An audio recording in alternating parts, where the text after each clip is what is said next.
এই মেয়ে, এক্ষুনি তোর বাবাকে ফোন করে এখানে 50 লক্ষ টাকা নিয়ে আসতে বল। আমার বাবা নেই আঙ্কেল, আমার মা আছে, কিন্তু মায়ের কাছেও তো টাকা নেই। ঠিক আছে, তোর মায়ের কত টাকা আছে এক্ষুনি নিয়ে এখানে আসতে বল।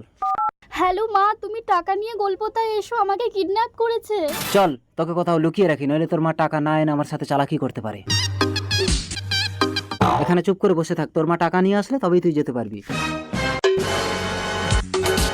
তাড়াতাড়ি চলো, কে তুমি? পরে বলছি।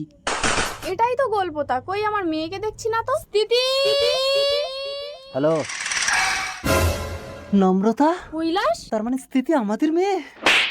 তোমার এই মেয়ে পাচার কারবারের জন্য পেটে বাচ্চা নিয়ে আমি তোমাকে ছেড়ে চলে এসেছিলাম। আমাকে শেষবারের মতো ক্ষমা করে দাও নম্রতা। মেয়ে কোথায় বলো, এটাই কিন্তু তোমার শেষ সুযোগ। মেয়ে আছে, চলো। স্থিতি, এখানেই তো রেখে গেছিলাম। Hello police.